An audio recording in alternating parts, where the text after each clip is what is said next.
Good morning. I can hear you. Oh, great. Thank you.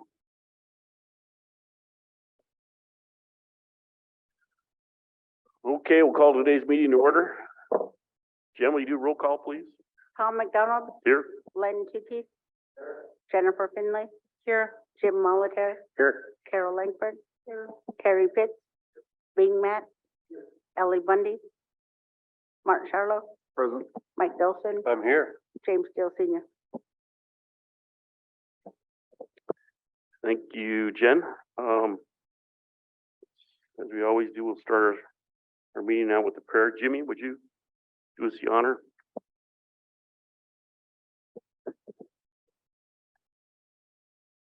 Memory for our Father. Today I ask you for your guidance for the work we do for our people. Guide us with our hearts, our minds open. I ask you to comfort the families that have lost loved ones and watch over them and just be with them. Also ask you to look over our elders, our children, and watch over the people that are driving in this weather. Help the people that are in need in this cold weather with their homes, with wherever they're at. We just watch over them. It's a bad time of the year for everybody. And ask it this in your name. Amen. Thank you, Jimmy.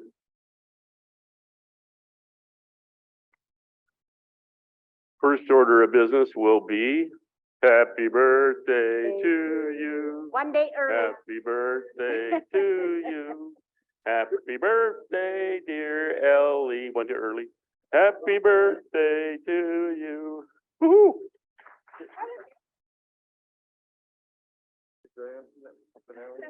In case you didn't notice, Abby Ellie's here now. So.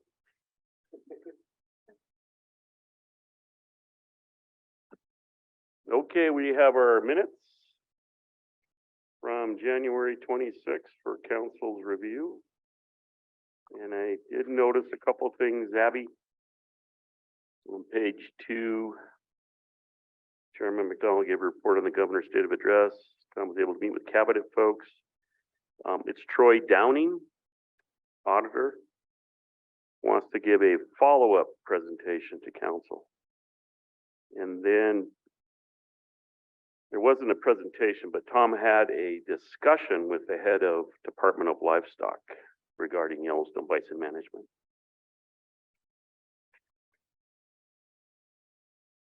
Also on page 3, and talking about the Miles City Community College, could you just delete the last sentence because it was really a high school, wasn't relevant to the college. So the 50 years ago sentence, starting off with that, just please strike that irrelevant.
Motion by Len to approve the January 26th Tribal Council minutes with corrections.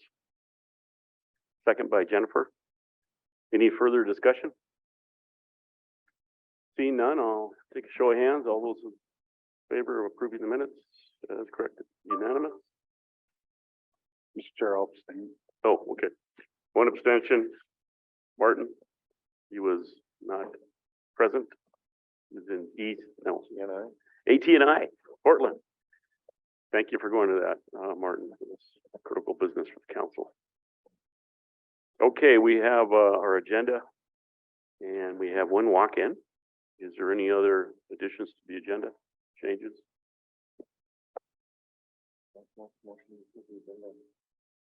Motion by Len to approve today's agenda.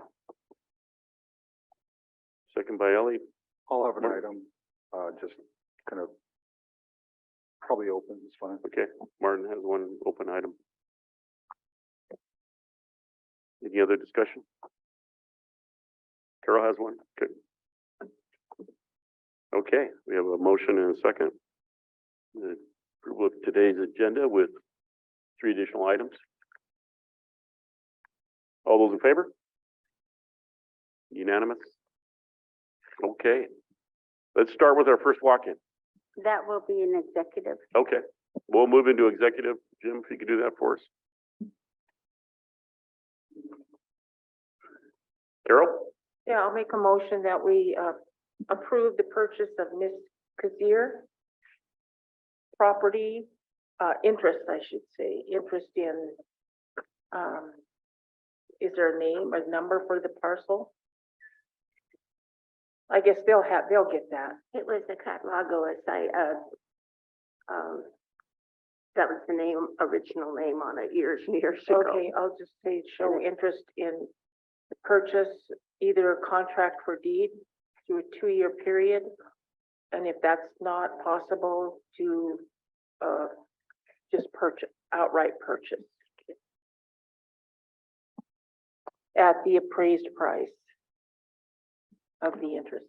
Motion by Carol to approve the purchase of Ms. Sharon Kazir's share of allotment 2104A, either through a 2-year contract for deed purchase or a direct purchase. Second by Ellie. Any further discussion? Mike? Thank you, Mr. Chair. Chair, and I can't make that decision just outright right now. I need the more information. It's not that I'm against it, so I will vote against this. Any further discussion? Seeing none, all those in favor, show of hands.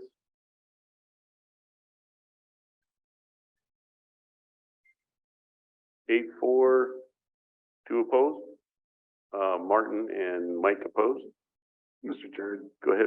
same reason as Mike, just never want to take action just impulsively because we have members in front of us. Thank you. Mr. Chair, Yeah, go ahead, Carol. I just want to say, Len informed me that this was our grandparents lived on this, me and his grandparents lived on this property, and we were just kind of curious how you came about this property. Do you want the whole story? No, I don't know. The Catlago needed money and borrowed $300 from my great-great-grandmother. Could not pay it back and offered this piece of property for that loan that she gave him. And she took it and it was transferred to her name. And that was Angeline Michelle. And the piece of property has been in the family since. So that's how we got. At least that's what I understand from family.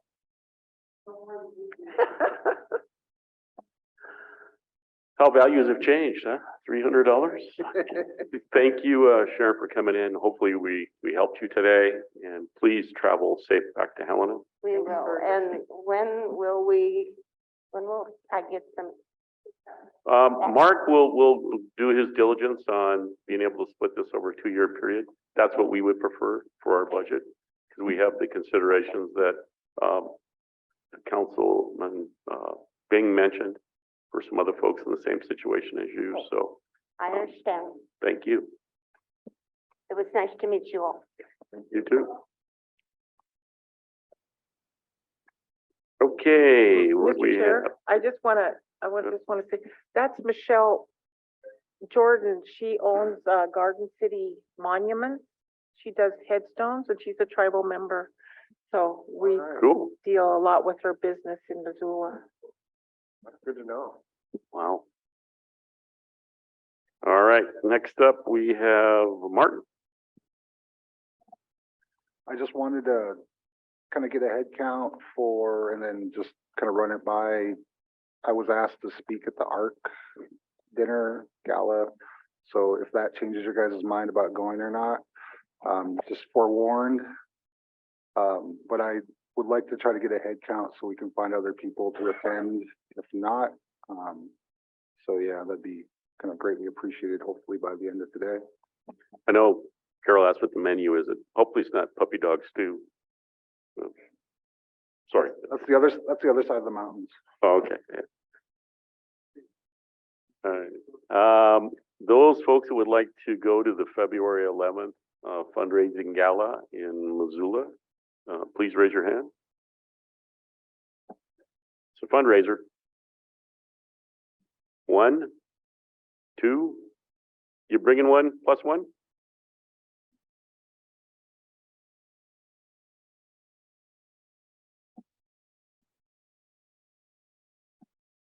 And so yeah, no pressure. If not, I can Oh, Jimmy's going. find some other. Plus 1, Jim. Bringing a guest. Oh, you know she'll want to go. Heck yeah. So Jimmy's 2, Carol's 2. That gives you 4. And yourself, and that gives you 6 besides yourself to fix or count yourself. All right, I'll bring +6 then. I guess so. We'll raffle them off somewhere. Okay. Thanks for doing that, and I'm sure you'll be entertaining and help raise money. My tight 5 will be entertaining enough. Okay. Next, Carol, you had an item?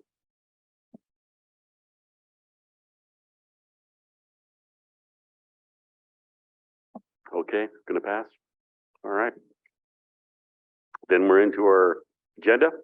First up, forestry. He's on his way. So quick break. He's on his way. He has 10 minutes. It's only 9:30. Boy. Yeah. Go ahead, Jimmy. I forgot, I was gonna ask, I got one thing, I wanted to ask if we're able to access any of the ARPA funds for people that have needs for their homes.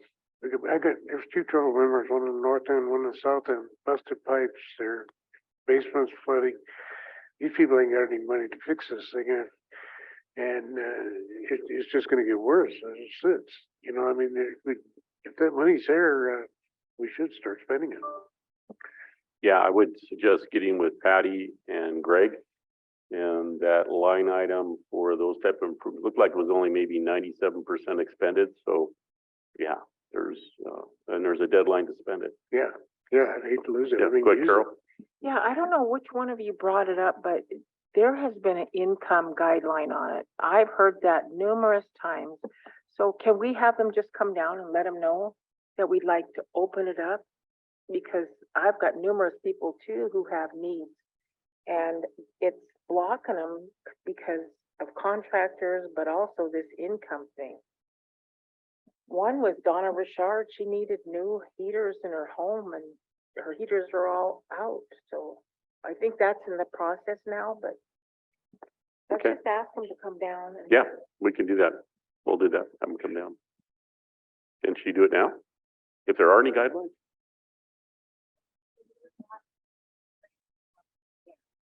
I'm not sure if Greg has those details. He was relying on, I believe, Patty.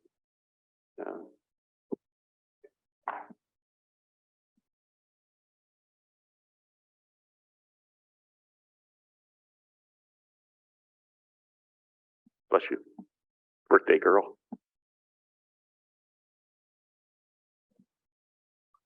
So you're turning 39, huh? Wow.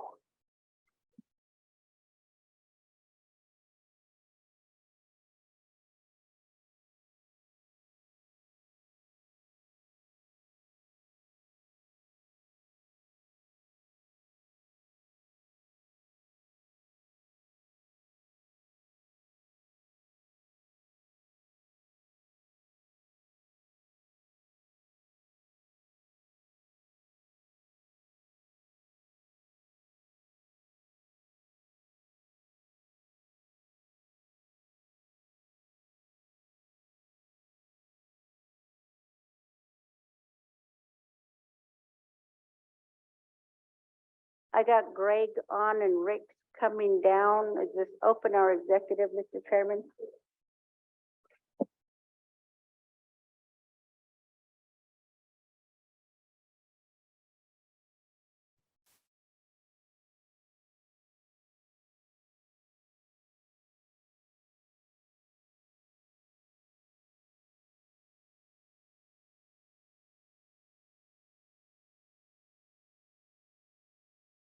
Hey, Greg, talking about ARPA funds, did you want to go in executive or open? You're muted, Greg. I'm happy wherever council prefers. Okay, thank you.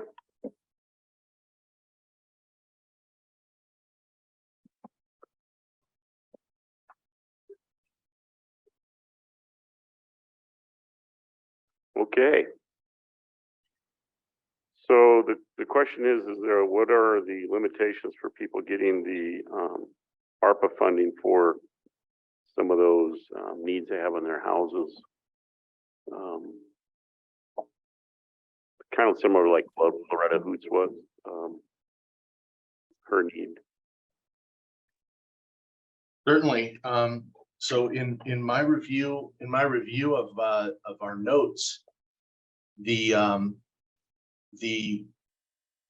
need for any member that needs water, wells, sewer, or septic need simply make their need known to DHRD, who is managing that program, to identify what their just an outline of what their situation is, and that DHRD is handling the relationships with the service providers, whether that be temporary, whether they be a temporary solution or a more permanent solution once weather and the ground permits. My recollection, and it might serve good to recall that I think we had a member who had a well either become dry, and I think that we worked with her to bring in a temporary cistern to bring water, and then to put her on the list ASAP once a drilling company had been found. And I think that one was found within a few days, and they were able to accomplish a solution there.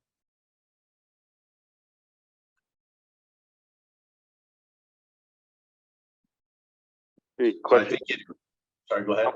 Well, the question was that there was an income guideline out there that would be prohibitive for some of the folks. Maybe there's some frozen lines that have been broken. Some folks that are just in dire need of some assistance that this could help with. So This is absolute, sir. This is absolutely designed to solve those problems, and it's designed to happen without there being an income need. I think that there were some funds that came to us from tribal health that were income related, and when there are other federal grants that come down that require that. But sir, I don't believe that there is any threshold for that these types of needs. Mr. Chair, Yeah, go ahead. Patty's on now too. She might be able to directly answer. Mr. Chair? yeah, go ahead, The Carol. income guidelines, I thought there were, because I know Gabe, can I mention her name? We could go executive if you want to talk to a specific person. Well, that kind of would give you an opportunity to check it out to see if it's completed, or if she's still in the process, or if she just walked away and said, well, we can't do it.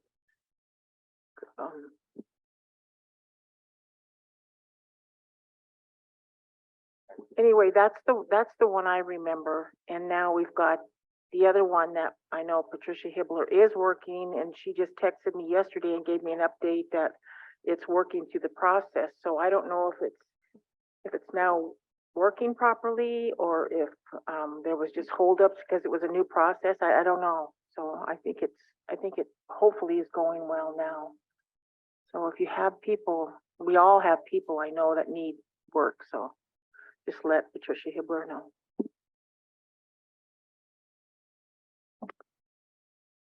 Patricia, do you have anything to add to it? I'm not exactly sure what the question is.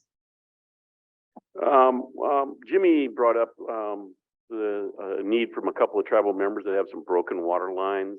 I think there was maybe some other details, and he was trying to figure out how to get him to that ARPA funding for this type of need.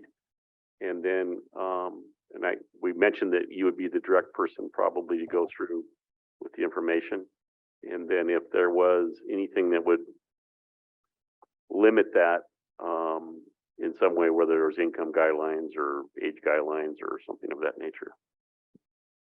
Yeah, great question. So there are no income guidelines. There is a complete application that needs to be on file with supporting documents. So really the qualifications are that they are the homeowner and they live in the home. Sometimes that takes a little bit of time to make sure that we get those docs, but we work very efficiently with lands and tribal credit if that's where the and the information on them being the homeowner exists. The other thing that's looked at is if it is an emergent and urgent need. We all think perhaps we need a new roof or we need whatever, and it may not be the most urgent need. So that's really what we look at, because the ARPA funds are really designed to assist in an emergent and urgent need. And those are the ones that get prioritized and moved to the top, including prioritizing our elders. So if you have any individuals who have home repairs, please let me know and we'll make sure we get the application to them and start working through the process.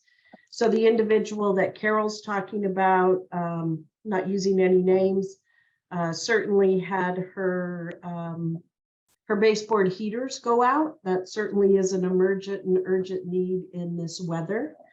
We got her the application. She got everything yesterday. She got everything in by the end of the day, and today her application's being qualified. We're looking to find a contractor and moving forward. Thank you, Patty. Mr. Chair. Absolutely. Carol? Patty, that was a quick turnaround. I appreciate you. Yeah, it doesn't always happen that quickly, but I know we try, and depending on the issue, sometimes it's really difficult to find a contractor. Contractors are really, really busy, and that's the part that holds us up a lot of the times. I've been able to call in a couple of favors from a couple of contractors and try to get it pushed up earlier. But depending on the home repair issue, it could take time. Doesn't mean we're not working at it. It's not approved. It's not moving forward, but contracting is always an issue. And then of course, depending on the dollar amount and going through procurement. So we're looking to establish some IDIQs so we're able to move quicker when we can. Still follow procurement. Thank you, Patty. You bet. Thank you, Rick. Sounds like we got this solved. And Greg, thank you. Yeah, please always call us in for these types of items. Yeah, thank you. Can I just say one more thing? Sure, Patty. So the other thing I should let you know is I've really been careful with DHRD not to put this out there. We have a significant amount of funds to spend. We haven't really put it out there as in any advertisement or to let people know. Mostly it's coming requests from council or individuals, but we are feeling we're getting to a point where now, because we wanted to make sure we had our process in place first. We are getting to a point where I'm feeling that we need to probably put something in the Charcuster, begin to let people know, because we want to make sure that there is equity across everyone that needs home repairs, rather than just those that might be used to reaching out to their tribal council members. So we're considering how we want to get the word out in a greater way. Carol? Yeah, I have identified some people in the Dixon agency who need roofs. Their roof tiles are all curling up. And I don't know if they're leaking inside the house. Maybe some of them are, but that might be a place to start. That might take up quite a bit of money. But they definitely have a need down there for definitely roof changes, roofing. And I would say we probably have 4 or 5 roofs on our schedule now. Some that had complete holes and we just got tarps on them. Roofing is How much money is, an issue for many people. So Carol, I'd ask you to make sure you get me their names so we can get an application and start moving them through the process. definitely. Thank you, Patty. You betcha. Okay, we'll move on to our agenda. Mr. Lozo, come on up.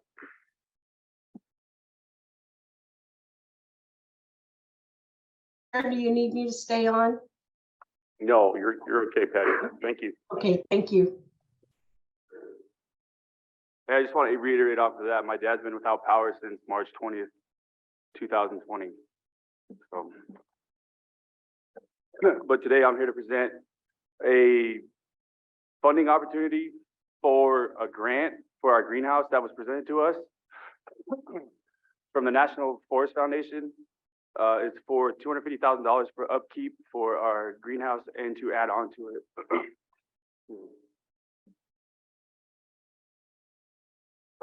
So back in September, we had an opportunity with the Marley to enter into an agreement because she had funding as kind of like the bill money. So we got that opportunity, and Matt Ogden went after the grant to help establish a new greenhouse as well.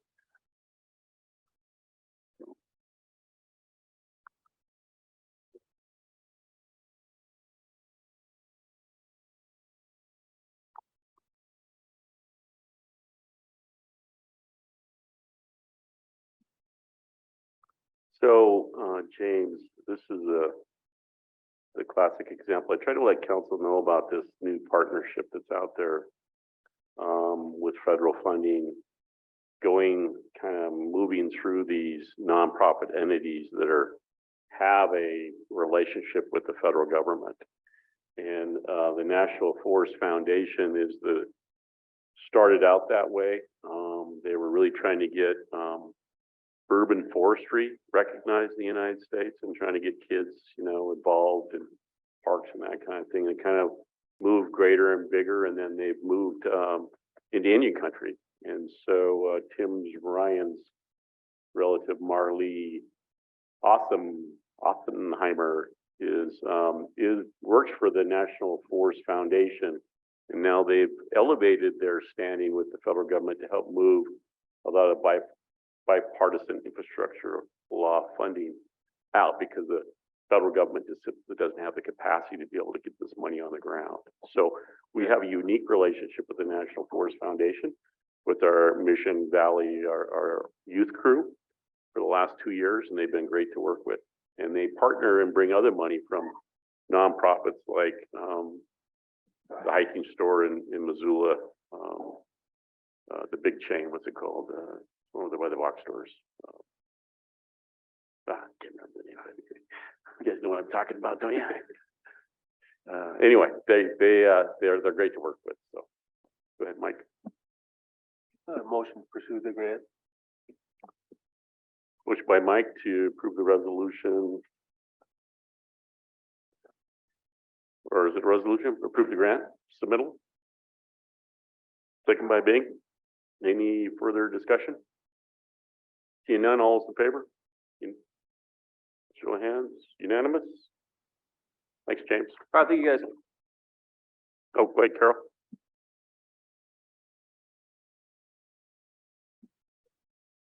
Okay, sure. You want to go into executive session? And we're going to take a 5-minute break.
coming back in slowly.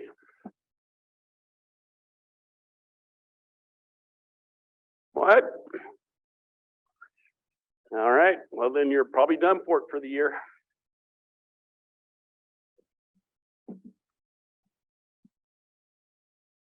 When I got it last year, it was just a little head cold.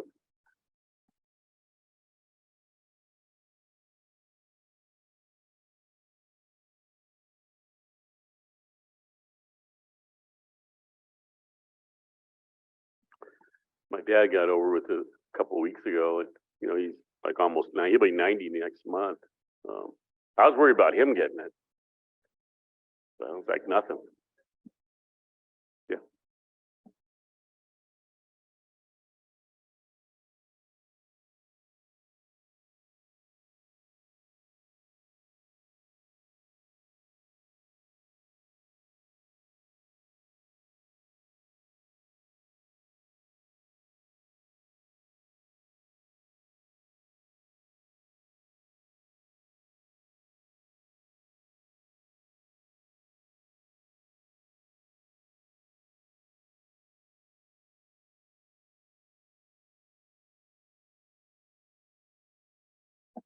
Okay, I think we can go ahead and get started. We got 7 listening. Good morning. All right, well, Kasquex, Kasuk, Kiukiat, Tribal Council, Dana and Kat, good to be here today. I'll kick us off and then I'll hand it over to Dana and Kat to go through our PowerPoint. Sounds good. All right, well, the first thing for our food sovereignty update is I just wanted to show you guys the organizational chart again, because we are growing. So here's a quick look at the org chart. You have your tribal executive officer, then your deputy executive officer sort of overseeing the pilot, being advised by the food sovereignty team. Program manager is Dana, of course, and then our food operations manager is Kat. We have a warehouse coordination and delivery specialist, which is Daryl. And then the new position is that one in green, the local food specialist. And so right now that's going through personnel to get classified, and then we'll be advertising for that position. And again, that was through the Indian Collective Grant. And so this whole org chart that you see underneath the deputy executive officer is grant funded. So pretty good. We are currently looking at different ways we might be able to offset some of those costs by generating revenue. The Livingston Food Resource Center sells bread, and so we're looking at different ideas around that. So we'll keep you posted on that. But I'll hand it over to Dana to give you an update on what we've been up to and what we're looking at doing. Thanks, Jordan. Go ahead, Dana. You have to push the button on your mic. Okay. All right, we just completed our 3rd annual winter food distribution, and we did 8 sites with additional site here that wasn't planned, but we had excess foods, so we brought them to your guys' quarterly meeting and had the distribution here. We served 125 individuals, and then we had some duplicates, so every box went. We had 1,200 boxes, but we had 75 kind of extras that went out there, and they went to families that had larger families, or maybe people who went to duplicate sites. They went to more than one site. So they got some really great foods. In the future, instead of gift cards, if we continue to do these kinds of distributions, I'd really like to make sure we have a pool of our local foods, traditional foods, elk, deer, bison, and fish, instead of the cash cards, because the cash cards are there in lieu of like your protein. So that's kind of my thoughts and wishes on that. But the distribution was really good. I had a wonderful team, a great team of emergency hire people that I was really happy to work with, and they worked really hard to make it happen. So Dana, a question about I know the Fish and Wildlife Program is going to be engaged in trapping mule deer in Polson. Are you going to be the recipient of those animals? Further in my PowerPoint, yes, we have our first one coming in. It's actually in the locker right now. And I'll visit about the meats as we go, but yeah. Mr. Chair, Go ahead, Carol. does the grant require you buy organic? I don't know specifically, but organic is much better for us, and locally sourced Well- foods is better. It is, but we want to go locally sourced and become less dependent on Cisco, and we could buy foods from anywhere, but we I really know. want to make it more local. locally produced foods. The reason why I say that is because of quality, but also quantity. Mhm. I mean, those boxes were fairly small with food, and I've seen other food boxes that had a lot of food. And so I really want to get connected with the board that, you know, that oversees this and be a part of that. And I keep telling Jordan that, but I've never made it. Anyway, I just think there could have been so much more, especially when people are really struggling with food these days to even put it on the table. Mhm. And like I told him, I'm not bitching about it.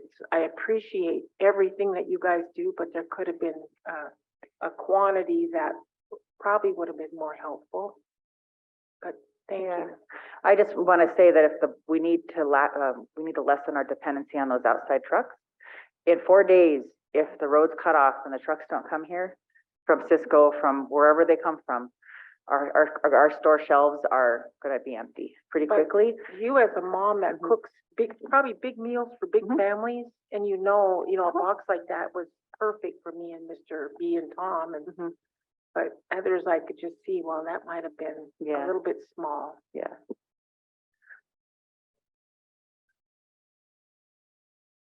Oh, next slide. I think I got this one done. So in the middle of our closure, right when we're trying to get all the gift cards and right when we're trying to prepare for the next week for all the food distributions, we were contacted by the warming center to see if we could participate and help them prepare a meal a day for them. So we got permission from our funding source to kind of do that. And we started preparing meals. So the day everybody was closed, our whole staff went and cooked 5 meals for the warming center to get them through the holiday. So we were up and down the highways on emergency travel only and feeding our people. So we did, and it was really wonderful. We used the kitchen in Elmo because they had everything. So we've got some really good foods that were prepared for the warming center. And with that warming center, we've been doing that. Initially, it was 7 days a week. So on Thursday, she'd prepare Thursday, Friday, Saturday, and Sunday's meal. Mind you that this is over 3 holidays, so it ended up being and Mondays. So that worked pretty well. And then we've kind of been working out the kinks because there's always kinks when you're starting something new. Now we're down to cooking 3 nights, 3 dinners a week because they hired on somebody to do the other 4 nights. So they're working out their ends as well. So they're preparing meals for their participants. We're averaging about 10 people. And then I feel like through the stimulus process, they've served a little bit less because now they've asked us to do 5 meals. And I'm not a part of their program except for preparing meals. So now we're doing 5, preparing like to serve 5 people a night. And that may change as stimulus monies dry up or needs go up or down. And that's been a pretty fun task, I think. Next slide. Oh, yeah.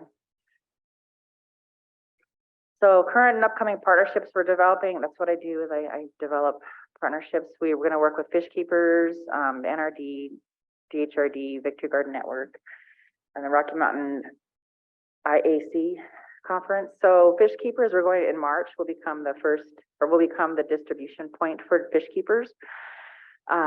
And with NRD, the depredation hunts and administrative hunt programs will be the receiving end of those meats. We did receive 4 deer from a tribal member who donated it to us, and then we processed it. We have that meat right now. And I'd like to ask permission to donate it to Two Eagle River School for them to do a distribution with their students. So that's what we have processed right now. We have an additional deer that's in process. That was the first one that was trapped this year out of NRD. We'll be receiving those meats. And we'll also be in March, be the place where Fish Keepers meat comes, and I'll be developing a distribution plan for all the meats we get, whether it's the fish or the depredation hunts, deer and elk. And we are also purchasing or participating in the tribe's bison distribution. So we'll have 3 adult bison and 3 calves that will be used, and some of that will be used for distribution or classes or instruction. So as we're go on teaching people how to do things, we'll be using some of those to teach people how to preserve foods or prepare foods. That's the plan for that. When I'm done with this meeting, we're gonna go over and meet with the elders program and come up and develop a plan for how we're gonna partner well with them. None of us that work with the program were in those conversations, either in this department or that department, since they've changed. So kind of seeing where we want to go with that, because that's a big bulk of what the grant was written for. Quick question. Mhm. Dana, are you still doing, canning classes? I will be doing canning classes. I just did one for I'll visit about that in a little bit, but I just did one in our Lee 2 weeks ago. And I just talked to Kat about it this morning. All right, Yeah. thank you. Something that I'm extra excited about always is the Victory Garden Network. We will have, last summer we had 4 gardens.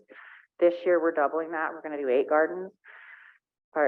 One garden pulled 4,000 pounds of food, and that's where I want our distribution boxes to come from in the spring, and, you know, as that season comes in, is to get our foods that we grow, because that's truly sovereign, as opposed to purchasing meat or foods from anywhere else, just growing it yourself. 4,000 pounds out of one garden, and that's the only garden that waited, because everything else was kind of volunteers. And if you've seen me, I was throwing foods at you, because I don't want to go to waste, but, you know, we're going to come up with a distribution plan that will be much better. But if we have 8 of those gardens, we'll have one in Hot Springs, one in Mission, one in Arlee, one at Job Corps, one at the college, one at the forestry greenhouse, and one in Ronan, I think, are the sites. And these are intended to be kind of like teaching gardens, community gardens, where you're working together. So the way they work is, you know, like every row will be sponsored by a person or family that'll do it. So like one of the gardens I worked to last year had 18 rows, and in the perfect world, we'd have 18 volunteers who manned their one garden, and then Dana was out there with a busted leg manning a lot of the garden. But it's gonna get better as people get excited, because I don't know how to garden 4 years ago. So the more we get people excited about where their food comes from, and knowing that they can get in there and do it, and their kids can get in there and do it, I think it's gonna be really successful. So on the 6th, next Monday, the 6th of February, we'll have our first meeting. Fred's gonna come up, and we're gonna start planning our next season. So you guys are all welcome to come to that. That'll be at Job Corps, 5:30. We'll have a dinner for participants, and then we'll just start working on doing that. So Dana, when you talk about expanding gardens, get more people interested in it, being a gardener, in the past, not anymore, but a little different type of gardening now. Part of the real need there was canning, because if you put in a big garden, you don't realize the bounty that can come from your effort. And if you don't stage it where you have crops coming in, you know, and into harvest ready, you know, through time, you end up with a whole bunch at once, and you gotta do something with it. So either freeze it or can it or give it away. So would you be doing canning at the same time? Yes, then that's another part of the report I'll be doing shortly, but I want to do education pieces. So I do think it's important to do the canning and the freezing, drying. Our program has 2, I don't know the names of them, but they look like little refrigerators and dehydrators. And we're gonna start working on dehydrating foods. I actually was able to cook some food the other night at home. For the first time, I used my dehydrated zucchini. And I mean, it's a little handful was able to fill the whole meal. So making sure we're teaching people how to prepare those foods and preserve them is gonna be a part of this program. Mike? Thank you, Mr. Chair. I'm wondering, Dana, where's the site in Hot Springs gonna be at? That has not been determined. Jason Moore is the community volunteer who wants to kind of head that, because that's what we're looking for, is people to lead those, and I'll learn more on Monday. He's hoping it's going to be the site, I hope I'm not incorrect, next to the senior center. That's where he's hoping. He said he knows the owners and they will do a no-cost lease. Interesting. I Okay. don't know. And then the other thing is, any site you find in Hot Springs, you better be prepared to fight off grasshoppers. And deer. Cause where we were at, there was deer that, at our first site, there was like these little deers that came out. Terry? Thank you, Mr. Chairman. I really appreciate your efforts and what you are putting together. It's truly impacting a lot of people. At Dixon Agency there, of course, with the snow on now, trying to look over the site for a garden there that they're doing, but I've been talking to see if some flexibility and funding to look at putting a root cellar there. Because storage, as the chairman just stated, is a problem, and we don't want you to have to haul it all to your place. But I thought a root cellar, at least a pilot one, to put in there and have the members of the community be able to access it when they need it, but that should preserve their garden produce throughout part of the year. So I want a root cellar at my place, but I have such low water, or high water, I can't. That's a good idea, thank you. Yesterday I was in a meeting with several people, and we're gonna be planning the Rocky Mountain IAC conference, hopefully in April, I think is the dates they selected. So that's coming up. There's several people that were in that meeting with Brenda Ritchie. That's another partnership. Schools, I've done some stuff in the schools, of course, as well. Next slide, Jordan. Training. So I have done, we 2 weeks ago participated in the Serve Safe training. And we had 6 people participate and 5 pass the Serve Safe training, and it is the Serve Safe Kitchen Managers training. So it's more than, it was the 8-hour training. So all of us are now certified to kind of run that kitchen at a manager level. So that was a pretty big accomplishment for our small team. 2 of us are current employees, one's an emergency hire. 3 were emergency hire. And no, 2 are emergency hire, and 1 is likely going to be transferred into our program soon. So 3 of us will be food sovereignty team members who are Serve Safe trained. My future plans are, I taught bison canning classes with the ACDC program, and I also taught some canning classes with SKC Extension. We canned some tomatoes and salsa earlier. We do have some frozen tomatoes that I plan to do a canning class with that. I'm wanting to do it in our kitchen as soon as we're good to go with that.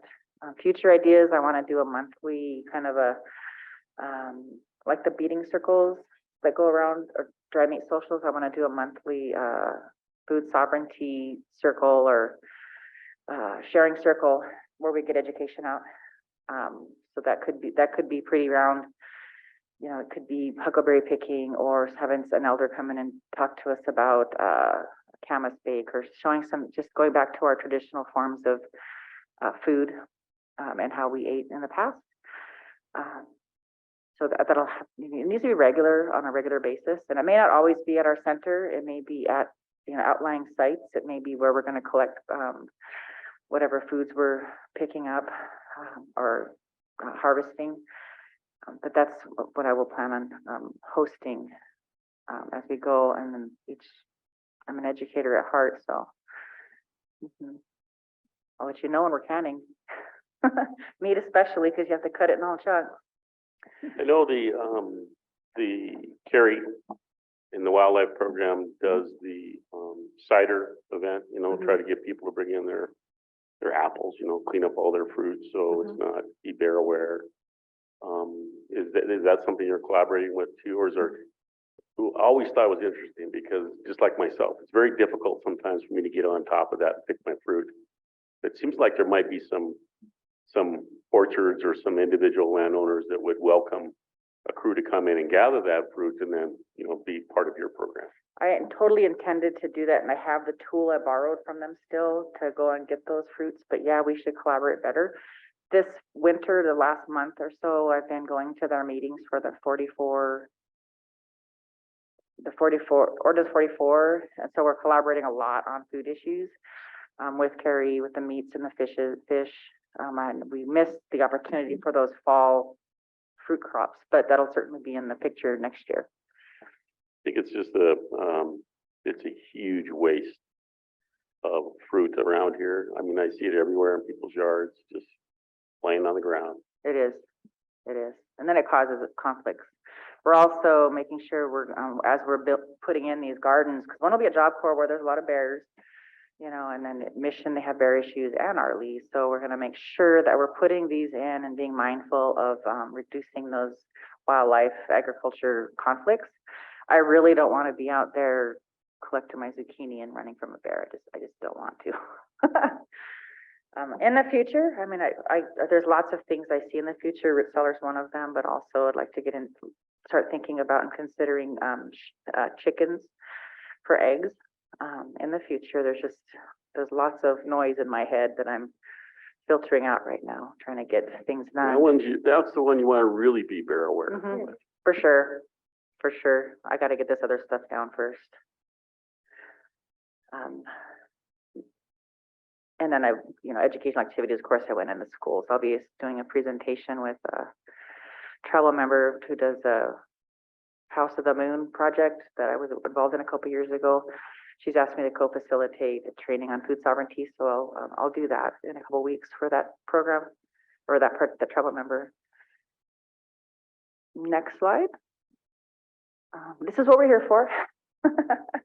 We're here for a capital equipment request, and it is on page, I don't have my glasses, 8, 9, and 10, and 11.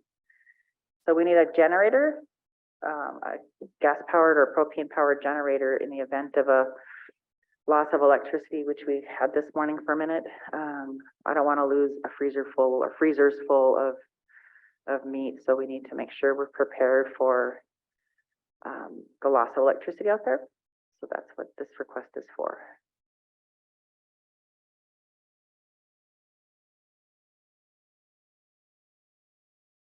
Any questions about the need for the generator for backup electricity for food storage? Motion by Martin to approve the request for capital equipment for the generator. Second by Carol. Any further discussion? Seeing none, all those in favor, show of hands. Unanimous. Sarah, thank you. I'd like to circle back to the request to give the 4 Deer to Two Eagle River School. It's processed meats. We'd like to get it to Two Eagle. I've talked to Whisper and NRD, and she's talked to the chief. She thinks it's a good idea, but thought we better run it by you because they're planning on, they'd like to give it to participants who come to their family event. And they're not certain everybody there will be tribal members because it could be a descendant, it could be a member of another tribe. I did look at the numbers, and she thinks I don't have them with me. They're like at 17 kids out of 120 students that she thinks aren't CSKT enrolled. So she didn't disseminate whether that was descendants or members of other tribes. So these 4 deer were harvested by a hunter under treaty rights? Yes, they're a tribal member. Okay. Yeah, go ahead, Carol. Is that a true statement that you can't give it to non-members? I thought you just couldn't sell it. I mean, these are kids we're talking about, right? It's it's illegal to sell any product. Well, I'm not asking to sell it. I'm just The saying. hunting rules are, it's for the benefit of your immediate family, and they can be non-members. Outside of that, you would need administrative approval, which you are seeking right now, and it's been done before. So, yeah. Any questions? Motion by Jennifer to approve the distribution of the 4 deer, processed deer, to go to Two Eagle River School for school events. All right, thank you. Second by Len. Any further discussion? Seeing none, all those in favor? Unanimous? All right, thank you. Thank you. Thank you. Anything else, Jordan? Think that does it for now, you guys. Thank you. Okay, thank you. All right, talking about good tasting things, Craig Barfoot, come on up here. Let's talk about those cutthroat trout.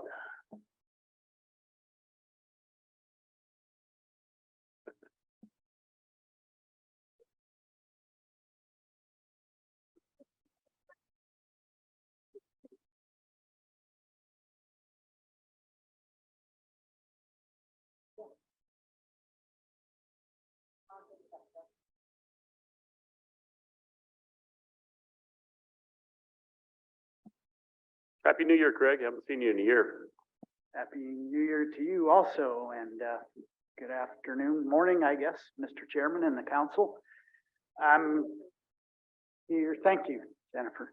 I'm here today to talk to you about a cutthroat trout conservation issue, seek council input and then approval to continue with planning, permitting, analysis, and with the project. And so I prepared a PowerPoint, and I don't know how your schedule's going, but I put a little more background than just the project on cutthroat trout conservation in general. And if I get too windy or want to get to the bottom of the matter, just throw a potted plant at me or something. So, and it's in pages, I guess, 12 through 30, I think, of your packet. So,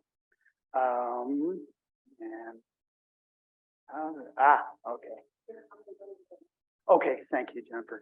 Okay, so this is specifically about a South Fork Jacko River conservation effort that we've been concerned with for a long time and kind of had fits and starts of the planning stages, but a few things have gotten in the way, namely a couple of fires, and it's a complex project. But before I launch into that, I'll just give you a little bit of information about kind of cutthroat trout life history and conservation. I'll start with a little history. Next slide, please.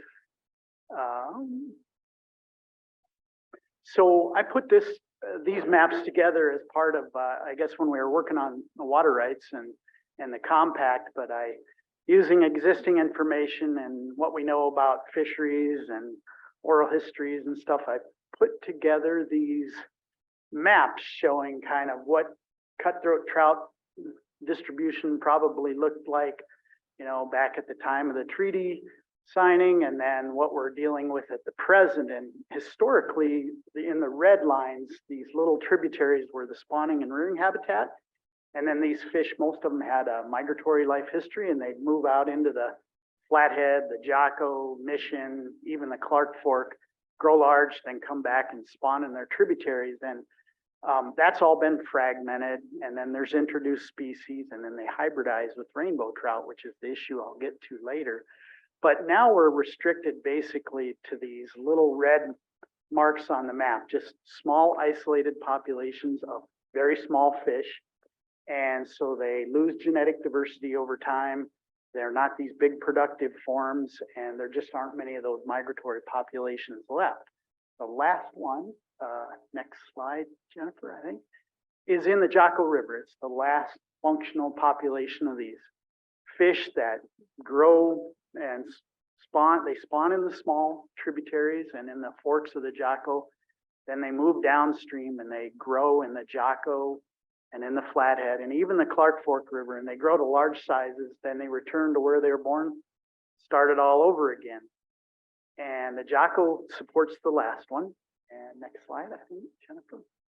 And here's kind of showing that circle shows in the orange kind of the habitat where they grow large, the lower Jocko, and then to a degree the Flathead River too. And then in the red are the spawning habitats. And so the threats to these populations, and these are big, diverse fish, are hybridization with rainbow trout, competition with brook trout in the tributaries, and then competition and predation with a number of other fishes in the bigger waters in the Flathead River and the Jocko.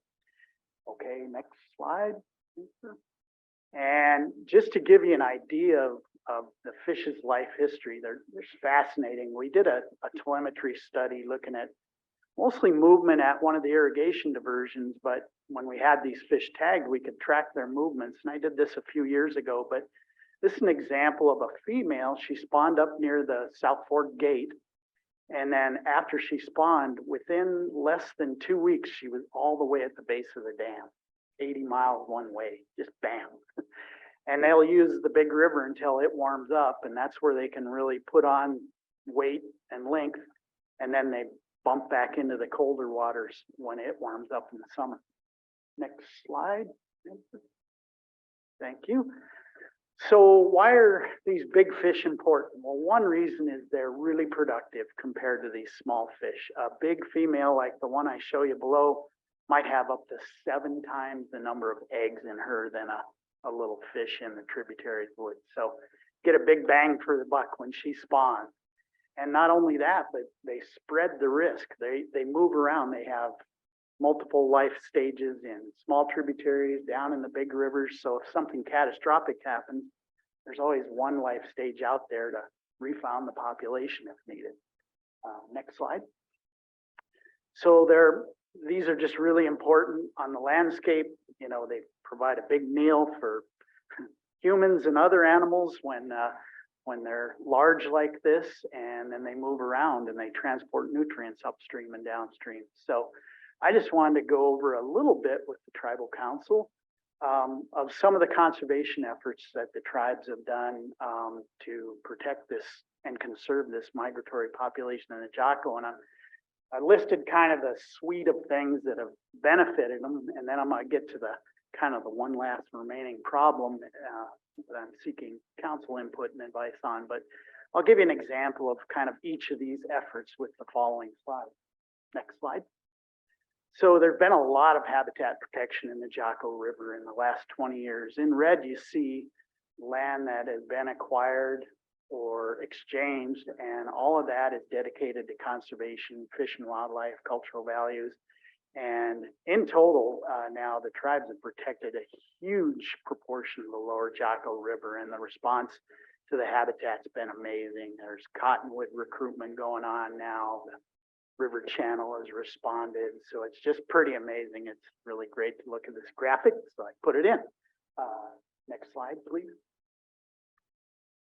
And other than that, there's been some really big land use changes. One of significance too that the tribes did many years ago was move cattle from the spawning and rearing habitat in the upper forks of the Jocko in the forested areas out onto some acquisitions, the former Shaw and Nicholson Ranch, out onto those areas in gold, as you see down there in kind of the middle of Jocko, and then the red, then livestock use was removed from that. And we've seen some pretty amazing responses in the plant communities, but also in some of the stream channels. And this here I'm showing here is Pistol Creek, what's happened before and after that channel starting to close in.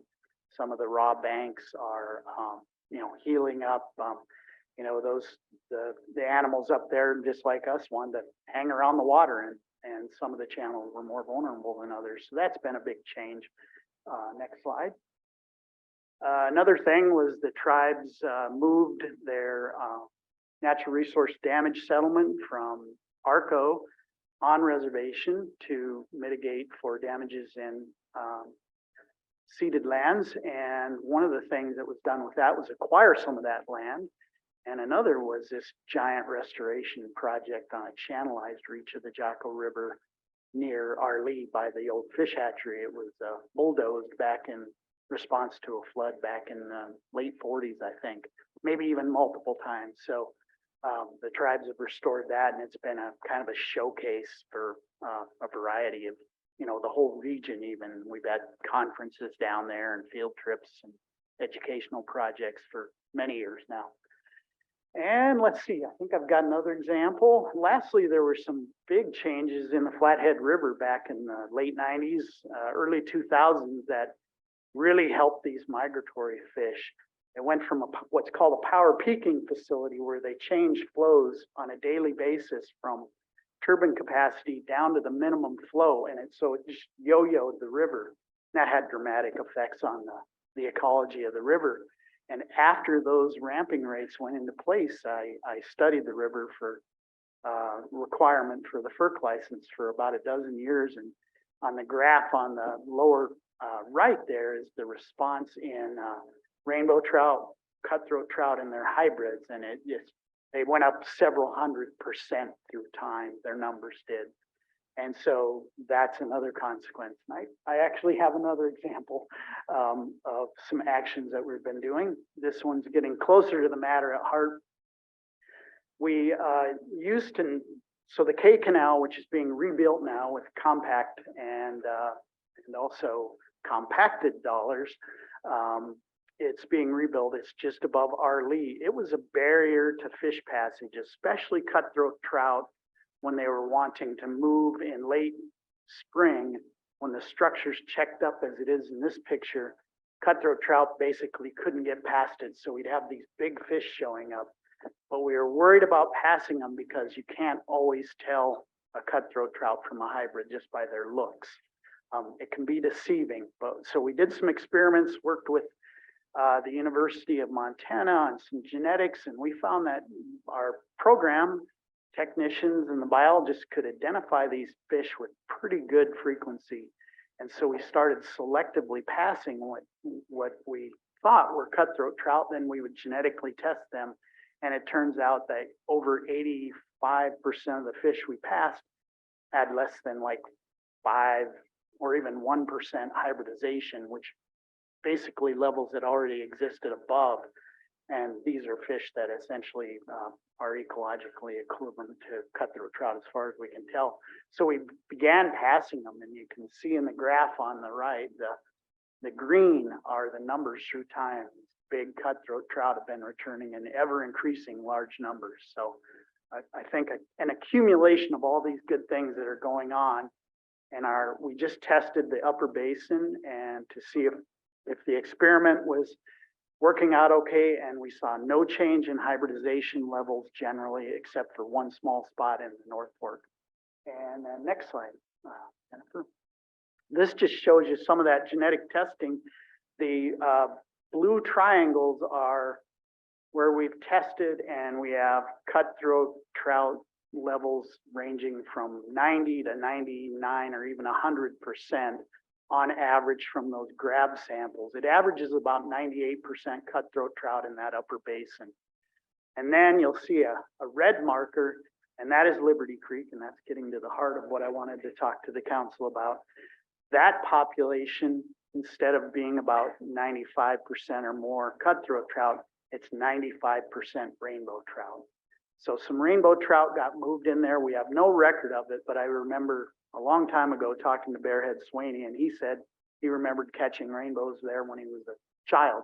So they've been there a while, and they haven't had a huge effect, but we're starting to see that effect ratchet up, and these things just don't remain static. And so that's the conservation issue.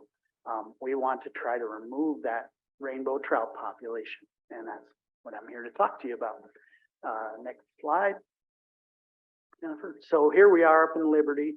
The stream is relatively small, but it's one of the South Fork's larger tributaries. It flows through a wet meadow complex, a really unique habitat, and it's probably in total about 4 to 5 miles long. And it just falls off of the meadow before it joins the South Fork. It drops almost 800 feet in just in a short reach of stream. So it's really complicated.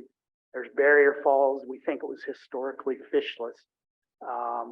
And it's got this rainbow population, which appears to be trickling out now. It used to be that the biggest threat was rainbows getting past the K Canal, which I showed you earlier, prior to irrigation season when it was checked up in a barrier. Now we're addressing Good. that. Just a second, Craig. Glenn? Craig, thank you for the presentation. I've always been interested in these, and I've always asked myself the question is, what are the negative impacts of having rainbow trout? So there's a fair amount of new research on that, Len. So it can change their migratory life histories, and what we've found and other researchers have found is it really reduces survival amazingly by up to a fifth, they're finding. So you have far fewer fish leaving the system than you would. They seem to not survive early life history. But the problem is every hybrid is now going to produce another hybrid. So even though they're lower numbers overall, and another thing that it does is it changes them and they stray. So they don't go to their home water like cutthroat do. They go all over the landscape, and then they cause more hybridization in the process. And there are other ecological changes that I could go into, but one, they have far fewer eggs, actually, the female do, strangely enough, too. So sometimes, though, they seem to grow more robustly. They put more energy into the body rather than eggs. So you've got a fish nerd on your hands, so. Bing? Go ahead, Bing. Thank you, Mr. Chair. Just follow what Lenny was saying there, when you're talking about Barrett's Way, up in up in Liberty, Meadows country up there, there used to be quite a few fish up there. Anyway, just go up there and fish them and catch our limit and go home and fry them, but lately, well, in the last few years, it's hard to even catch a little small one in there. And I don't know where all the fish, and I asked Les one time if they could go ahead and restock that with the natives. And I don't know I can't remember what his answer was, because it was the last time I was on council that I asked him to do that. And, but, I see you're talking about Liberty Creek. You ever been down Liberty Creek? Have I ever? After the fire, I made it down through the canyon, up and down, Bing. It's a son of a gun, huh? Yeah, which complicates this project. Yeah, and I don't think a fish could get down through there anymore, but it's rough, really rough, and so I don't know if he was saying that they would get back into the big river, down the main South Fork river. And I said, I don't know how in the hell they would even get down in there with all the logs and whatnot that they cross that creek. Because we hunt on the other side of that, up on those hills over there, and that's a bugger over there. Even getting down to where it goes into the creek itself, the smaller area from the meadows. It's a bugger. But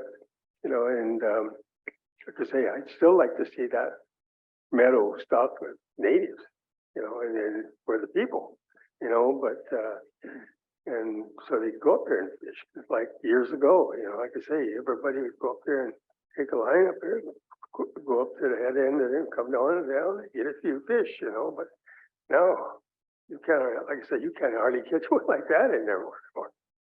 But it's, it's, poisoning them, it's, reading your memo here you got, I kind of hate to see that stuff even used to even kill the fish, because even the main South Fork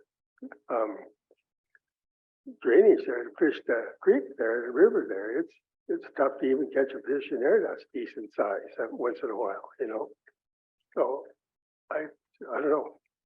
It's a bugger. I think that that this. What do you call it? Rotin. Yeah, it's got something that I don't know what it's like, to have something like that in there. It's going to affect a lot of fish or not. So, and I'll bump down through that, but I agree. Liberty is mostly those tiny rainbows now, and I think I'm just speculating, but Bear had agreed with me. There used to be a lot more beaver dams in there, and they'd hold some larger fish. And it's a one-way ride out of there. Your fish can't go back upstream, so those rainbows are coming out, and then they're crossing with the cutthroat downstream, and we can see their influence right around Liberty Creek. So what we're proposing would be to remove them and then get pure cutthroat trout from up by Burnt Cabin. There's no rainbow jeans there. There's a barrier there, and then we would try to put them in Liberty Creek. So if that answers your question. And so I'll just, I just got a handful more slides to try to describe that process for the council. Jennifer. So yeah, this one's for you, Bing. Here's what it looks like down there now. And I mean, I spent 3 days in there surveying it with another crew this summer, and you come out of there beat up and battered because of the fire. Everything just jackstrawed, and then up in the meadow, it's beautiful. It's really a unique place. Okay, next slide. And so what we've proposed is to use rotenone to remove rainbow trout, and it's a compound derived from plants, mostly in South America. South American natives were the ones that first started using it to acquire their food with this. So It's commonly used in fish restoration projects. We just haven't done one on the reservation. There was one back in the 70s, I found record that they tried to remove perch, I think, from Dog Lake and then put rainbows back in it. So that's the last one on the reservation. The tribes have supported a number of projects off reservation, namely the South Fork Flathead drainage. So what we would do, we've got this opportunity to get that expert crew down here to work with us and to treat this because it takes expertise. And we would treat it, you only use about 1 part per million of this product. And it basically, kills animals with gills, especially fish, but it can also get invertebrates and even frog, tadpole, but not usually a total. And they found that those other animals recover quickly after it. And then you detoxify it, you remove it with something that's used in a domestic water supply that's called potassium permanganate. So you detox at the base of Liberty before it got into the South Fork. The problems are is that it comes off and falls off that big cliff. So we can't find a place to detox up there. We'd have to do it right down on the bottom, which adds to complexity. But we've had the crew out there. They think it's easily doable, but it just take a lot of planning, permitting, some scoping, and that's why I'm here to talk to you today. Let's see, next slide, I think. I think this is my final, but this is kind of how we envision it would go based on the planning we've done so far. We would want to do it in the autumn. That's when the flows are the lowest. And it would probably take 3 days up in the meadow. And then the deactivation station down at the bottom would probably have to run for another 3 to 4 days. And we propose to use the helicopter just to transport people and gear up there, find a hard spot to land, just because getting to the top of the meadow with all the gear, all the blowdown, everything, that'd be the most efficient way. And the state, I think, would just donate that time, what we're looking at so far with their expert crew. Then we would evaluate it, and if it needed, we would have to do it a second time if we still detected some rainbows. And then we would transfer pure cutthroat from the burnt cabin area, most likely, into it, live fish, probably over a few years, and then hope to just refound it with pure cutthroat. And then, then we think we can manage this system for these large migratory cutthroat trout and remove what's probably one of the biggest threats remaining. It's a complicated project. It'll take a lot of planning. I know that early autumn, it would be during hunting season. There wouldn't have to be closures, just within the small reach of the main stem. We wouldn't want people in the water. It's just part of the guideline. But beyond that, we think the road could stay open and everything, but it would be disruptive. And I know that's the time of the year, tribal hunters will be out there. So I'm just telling the council up front, these are some of the challenges. But that's the time of the year to try to pull it off because of the low flow. So that's kind of largely my project. Sorry for just blasting it at you, but more questions. So yeah, we'd conduct analysis and public scoping, council input, approval to do that, to continue with the planning. We'd certainly have to do a biological assessment because there are bull trout right down in the South Fork. There's some risk there for a few hundred meters at least. Takes about 30 minutes of water travel time to completely detoxify. But the volumes are so different. Liberty's maybe 2 cubic feet per second, and the South Fork's maybe 20 to 30 at that time. So just dilution alone. And like I said, yeah, this would be the one way to remove the rainbows. We could never electrofish them out of there. It's just too complex. And that's about the only way. They're at very low densities, but they're a problem. Yeah. Thank you, Craig. Just another kind of a background information. So, our native trouted in our Aboriginal territory are West Slope cutthroat. Yellowstone cutthroat and bull trout. And for West Slope cutthroat, I think they're down to less than 5% of their original habitat all over. They've been petitioned to be listed as a threatened species for my whole career, basically. They haven't done that yet. So providing those stronghold places where you know they're secure, you don't have dilution in their genetic integrity, are part of the keystone stepping stones for us to make sure they don't blink out.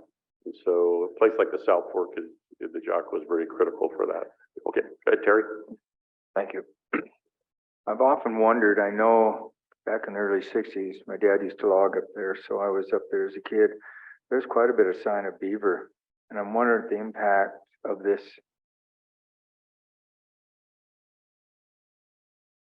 chemical that you would be dealing with the fish, would it have impact on beaver? And I thought I've thought for a few years they should close that whole sector to protect the beaver. And I don't know if you could transplant beaver or if they'd migrate back out, but I think that had a big plus to the fish. Yeah, so to answer your question here, it wouldn't be harmful to mammals. Like I said, in South American Native peoples used to even actually gather their food with this. That's not an EPA approved technique in the US, but I'm aware of no indication it would be harmful to beavers or muskrats. But right now, sometimes beavers kind of go boom and bust and they can eliminate, their food supply. Now, Liberty Creek there's a lot of willow communities and birch up there. Having beaver dams up there would complicate the treatment because it slows everything down. But if we were to treat it and then move beavers back in, I think that'd be great. And people are always looking for a place to remove a problem beaver down in the valley. So that's something we could talk to the wildlife program about. Yeah. Another follow-up. The mouth of the Jocko into the Flathead has probably migrated 600-700 yards down. The channel has continued to change. I think that's probably the largest pollution to the river is the sediment that gets washed out of there every year. And I'm sure this year, if we continue with the snow, that's going to move again. But that's gotten so straight, the meanders are all gone, basically, as you know. Some landowners straightened their land up there between Ravalli and Dixon over the years. In fact, it was 64. We had a big flood, and that just really destroyed a lot of the meanders and the pools that were there. But it's gotten so fast now, so straight. And in these dry years, I think those cutthroat trying to migrate back up there probably have a challenge getting, because the water's been pretty limited there. And if you go, and I'm sure you've been down to the mouth, but it continues to move, and I'm sure again it'll whip out. I see that the railroad had hauled at that trestle there. They hauled a load of rocks there some years ago, and I doubt if they ever consulted with the tribes before they did that again. But I know that it speeded up and took out some of the sloughs and stuff above that trestle, and they were trying to protect their railroad. But again, it just continues to build up the sides and straighten that stream, and it just roars down there. Remember a few years ago, we had high water, and it was starting to shoot across towards the power station out there, and almost wanting to develop another channel to shoot that way. But I don't know. I wish with some of this funding that they could have at least get in there. That was always my complaint with the fishing up there at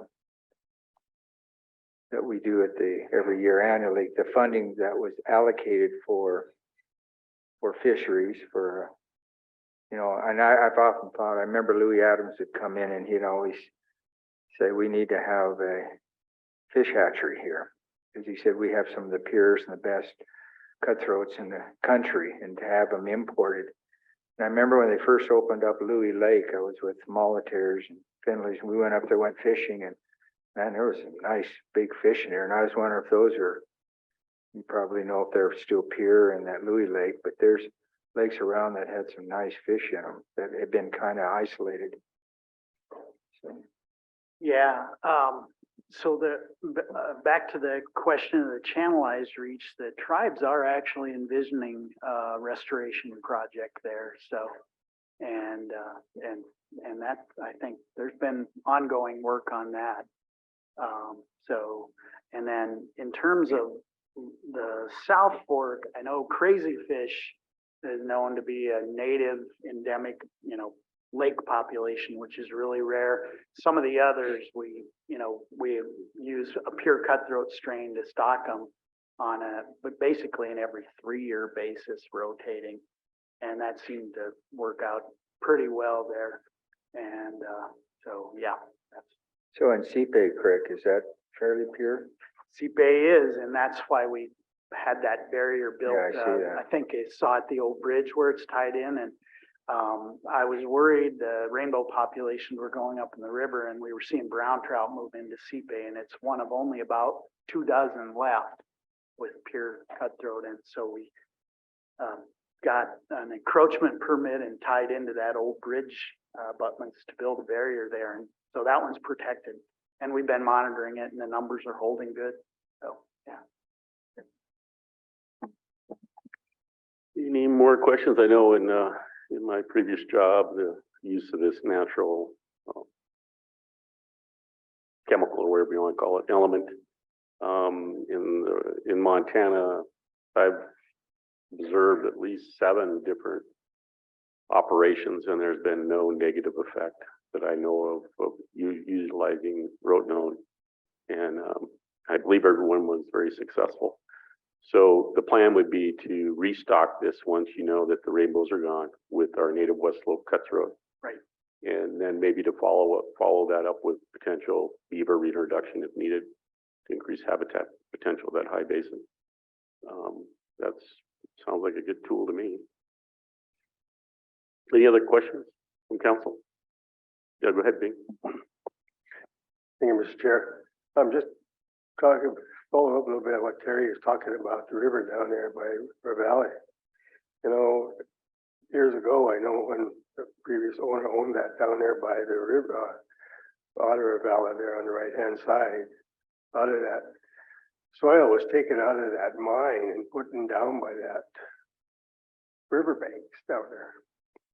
And I don't know how much damage that could cause, but that stuff coming out of that mine can't be good for fish, so, like we're dealing with the other thing over here in Bonner's Ferry, that stuff coming out of mine is not good for the fish, and that mine over there, I know it's all caved in and dug up and everything out where you can't get in there, but I think you still can get in there a little ways.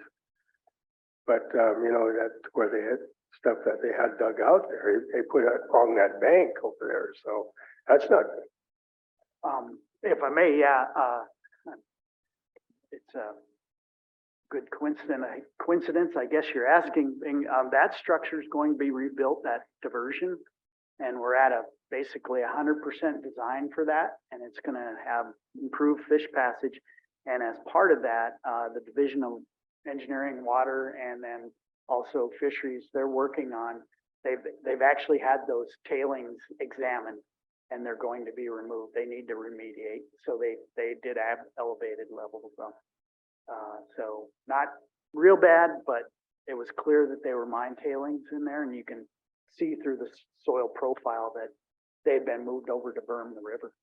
And other folks are working on that. Rusty is working with Seth, Tabby, Taryn, and others, and that's going to be addressed real soon. We're working on the environmental documents right now. So, yeah.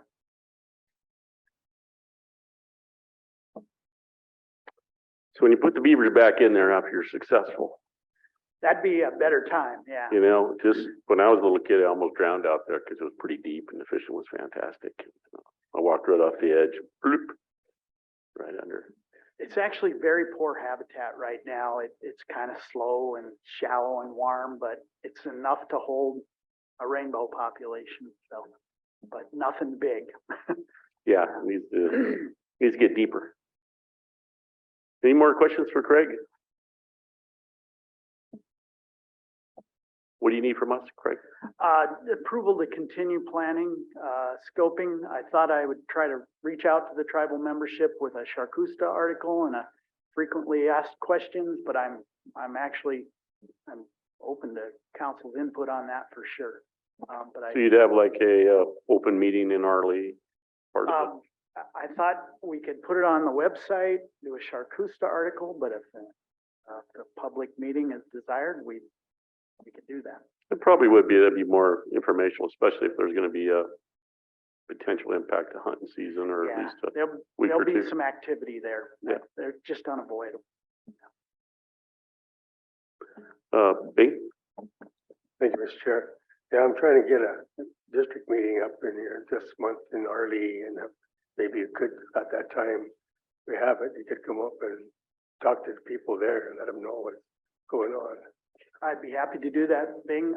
It's really early, but I could introduce. Yeah, If that's enough. that's enough, yeah. As long as they know what's forthcoming, Yeah, that would be great. Yeah, happy to do that. I could bring a PowerPoint or whatever you'd like. Thank you. Len reminded me of the elders, whether or not you'd be doing the elder presentations. We have, it dates back a while, and both Jermaine and I went to both culture committees and discussed the use of this primarily at Liberty, but more broadly. And it's admittedly been a while.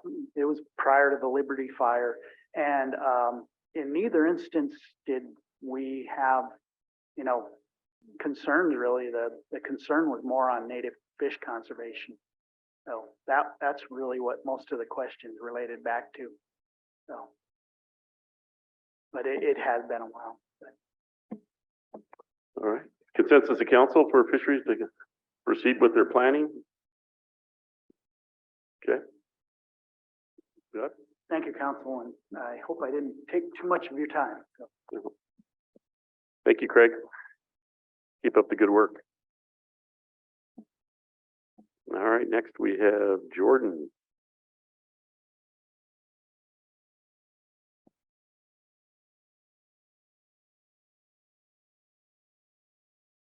If Does we, that leave executive?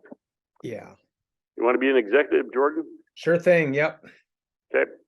Second by motion by Martin to approve the resolution for HRA, seconded by Jimmy. Yeah, go ahead, Carol. What's it for? Well, Research.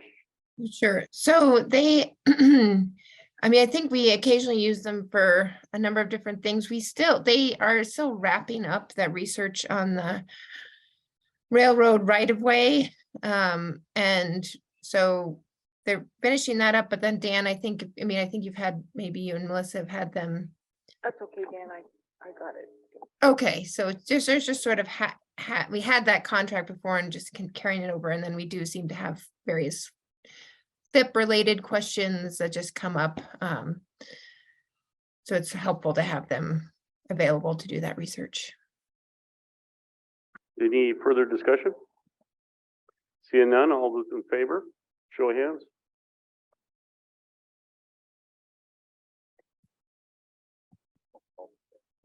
Seven, four, Len's abstaining, he was out of the room. Oh, wait, excuse me, 8-4, Ellie voted. Sorry, Ellie. Gotta look at my screen.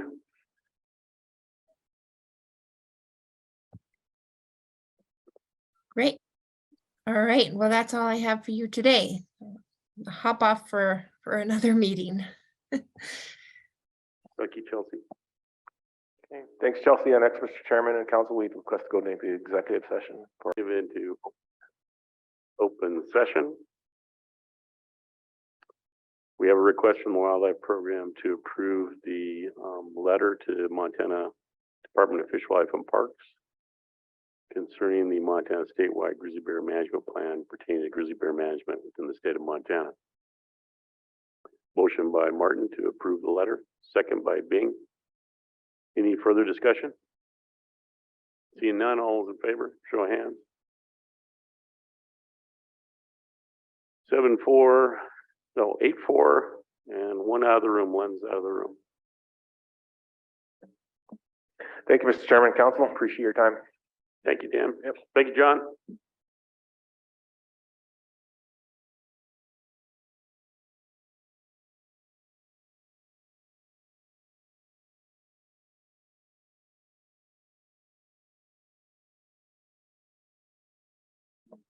Okay. We good to go? I think so. Kind of looking at my colleagues to see if they needed a restroom break, but they're pretty tough.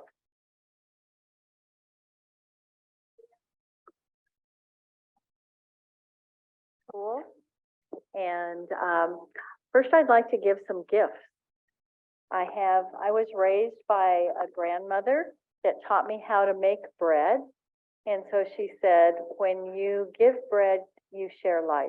So that's what I have for you today. Oh man, one of my weakest things is bread. I know.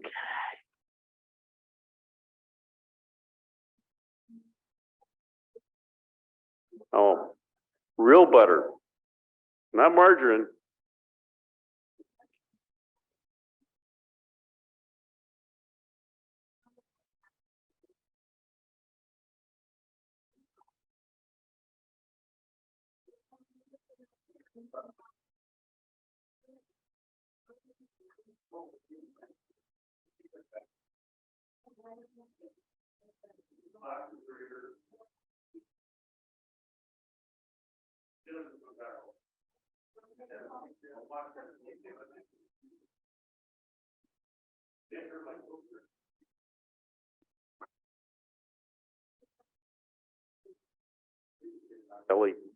Ellie, you want me to grab a loaf of bread for you? No, thank you. I can't eat bread. I know. Thanks for asking though. I'm gonna share mine with my grandkids, so. All right. So I also have some gifts from the children. And so these are presentations that they made at school about different tribes in the United States. But of course, they did the Salish and the Kootenai. So I think I'm just going to leave them here, and you can enjoy them when you come and feel like reading something. They're kind of light reading because these are just 3rd and 4th graders, but they have some really good points in them. Cool. I learned when I read the Salish one about the Salish Culture Committee that they had changed their name. I didn't know that. I thought that they had always been the Salish Culture Committee. And so that was interesting for me to learn about. So do we want to put it out? Please put it out. Okay. Is somebody in after us? Did we set them out or not? Yeah, there's somebody after you. Okay. All right. And then I'll take my eye out there. Yeah, she's right there. You don't want me to further? I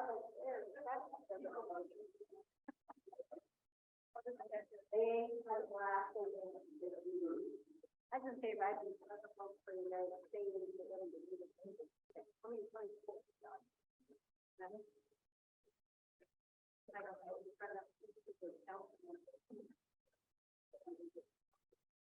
And they had a way. Wow, they did quite a bit of work. Yeah, I got your back, Lynn. All right, thank you.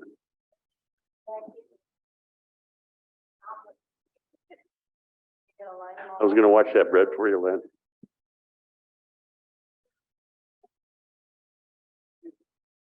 Thought Pitts would say something about Dawson, but he didn't.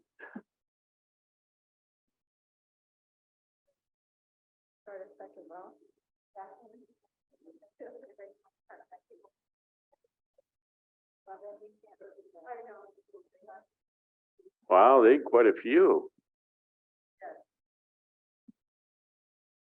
They would have kept going. But I said, okay, I am. Yeah, you could have easily had 500 of those. This is one of our smallest schools, if not the smallest on the reservation. Yeah, it is our, one of our littlest schools.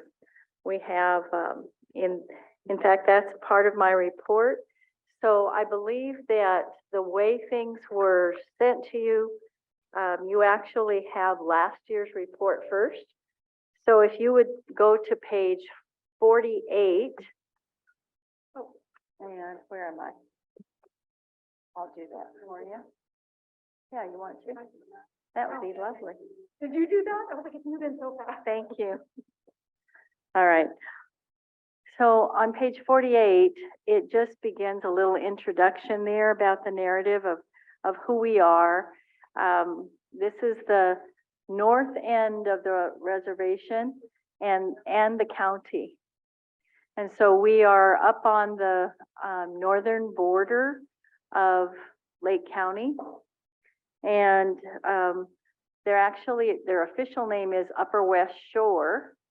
So they do have the lake they can walk to from the school, lucky them. And, but they are known as Dayton Elementary. That's probably how you've all heard of them. And they have the history between down in the south, Arlee and Mission, and then Dayton and Valley View up here in the north are the longest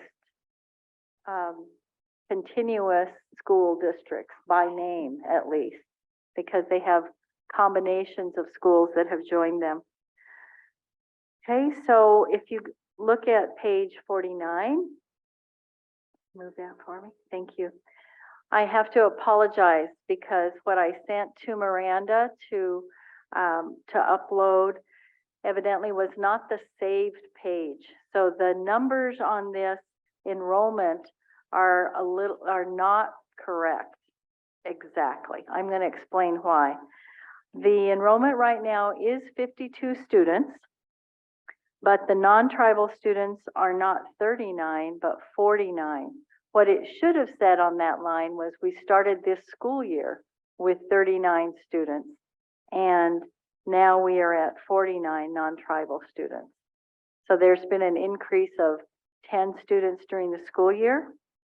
And then the next line, the tribally affiliated, we started the school year with 2, gained 1, and now have 3. But I also had wanted to share with you how to compare that with last year. We had, at the last year on our report, we had 59 students. And that was really discouraging to approach this school year with only 39, because we still have to have same number of teachers and classes and, payroll and, keep the building turned on and the heat and all the rest of that. So I'm not sure that all of you are aware of the makeup of the Dayton school, but the Dayton school is only kindergarten through 6th grade. And then they have a high school district. So most of our districts in Lake County are K-12, but we have 2 little school districts, Valley View and Dayton, that are only K-6. And then at 6th grade, they graduate. And at 7th grade, they go to Polson. And so what happened last year was we had sixth graders. We had 6 graduates from the 6th grade with siblings. And the background I've shared with you year after year that the Dayton school does not have a hot lunch program and does not have buses. So it takes a lot of commitment from our families for them to attend that little school. Consequently, when their older siblings, these sixth graders that graduated last year, had younger siblings that were going into Polson, their parents wanted their younger siblings to go with them. And so we lost 20 students by a 6th grade graduate going to Polson with their little brothers and sisters. Now, what has happened is some of those students have come back, but we've also had some homeschoolers that have decided to go back into the classroom. And we've had a few families move into the Dayton district. So we are gaining on that now.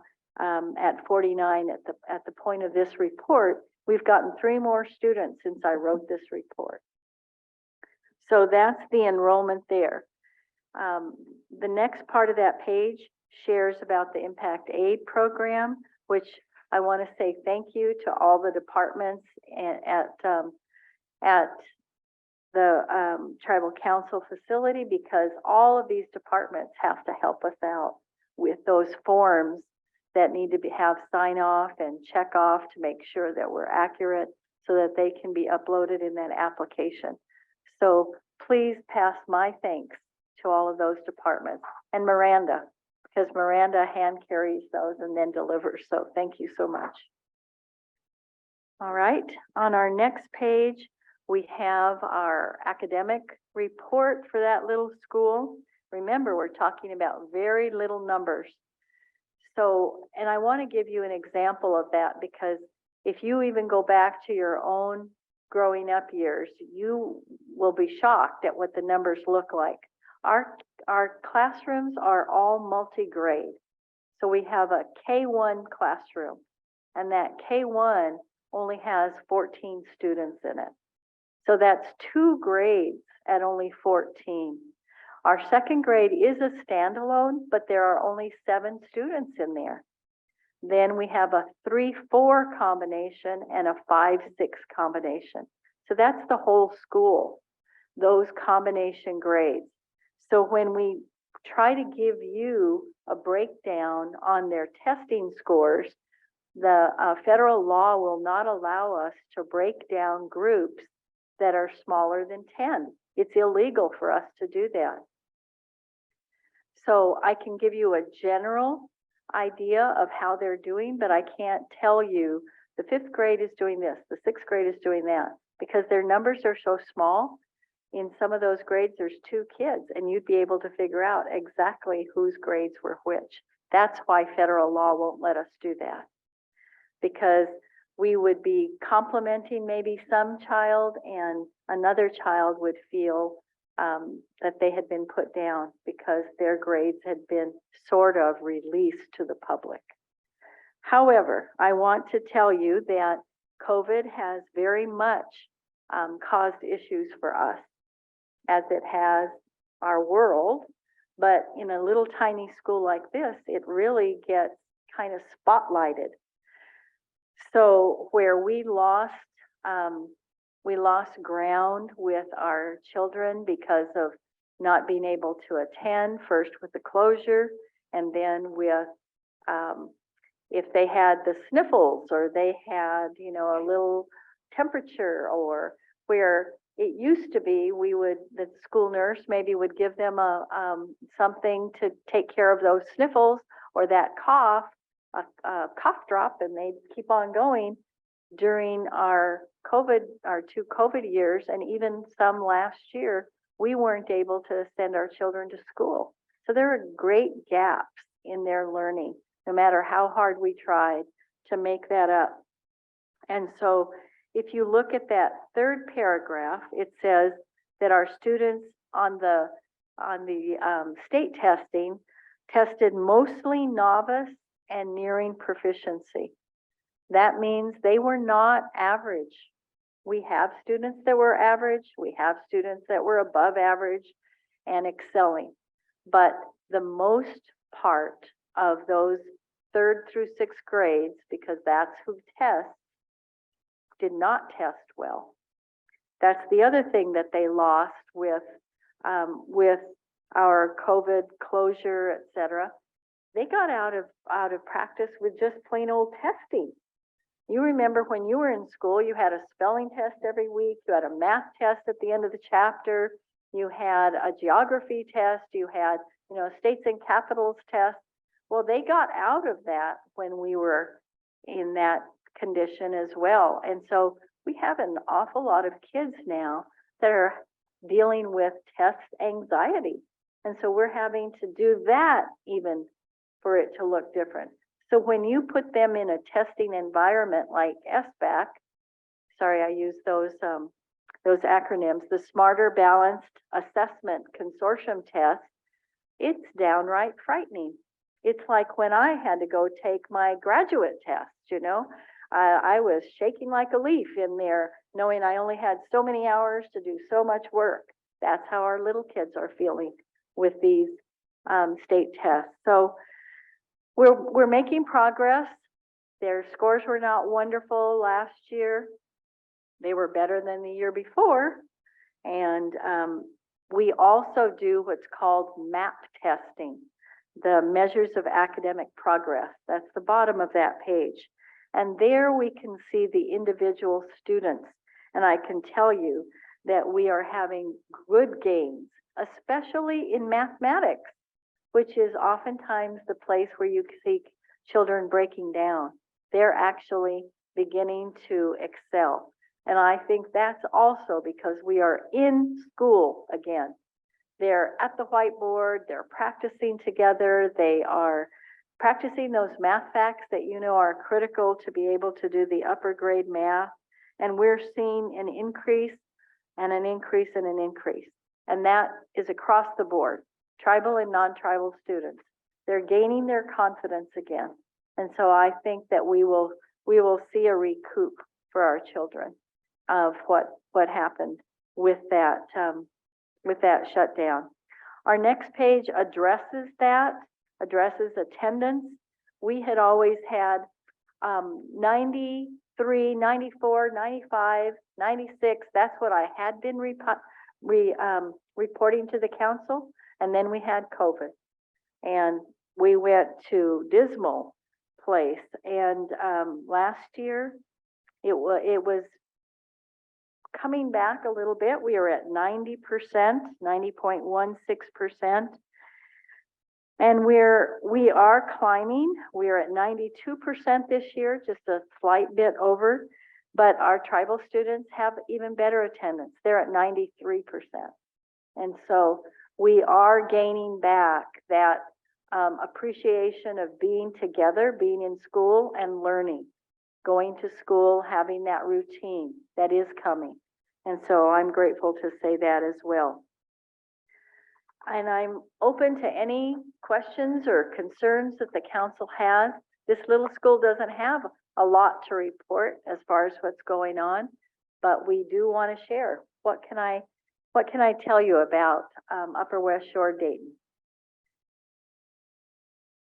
Any questions for Carolyn? Terry? Thank you, Mr. Chair. How's your playground equipment and stuff? Do you have access? Yes, and we have recently improved on it, in fact. The principal and I wrote a grant. You know, the merry-go-rounds that everybody loved forever, and then were taken out of every playground because they were too dangerous. Well, we did some research and we found a merry-go-round that meets insurance standards, et cetera. We wrote a grant and it will be installed this spring. It's sitting waiting to go in. So we have some good playground equipment, and I wrote another grant recently for our special ed students in our area. We have some little preschoolers that are so little and limited in their abilities that they can't sit in a regular swing. And so we have even a special swing that will be going in and now in the spring for them. Our playground is open for our community and they are welcome to use it. Lynn? Mr. Chairman, I was just going to make the motion to accept the 2022-23 travel education report from the Dayton School District. All right, motion by Lynn. Second by Terry. Any further discussion? Seeing none, all those in favor, show of hands. Unanimous, one out of the room. Oh, let's see. Mike Dolson out of the room. No questions. All right. Well, thank you. Thank you for your time. Thank you, And Carolyn. we hope that you enjoy the gifts Oh, that we you know, brought. Mike is in the back room. Actually, he wanted a loaf of bread. So if you have another one I there, think we'll, we do. I think we do. we'll, Uh-huh. we'll give it to Terry. We'll see if it makes it that far. All right. Yeah. It's really. Give it to that other county.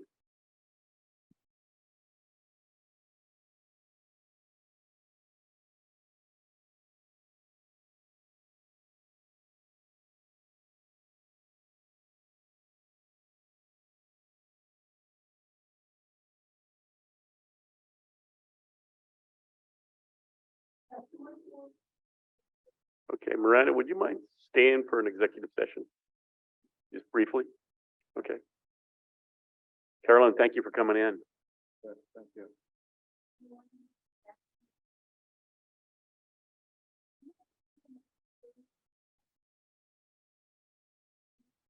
Yeah.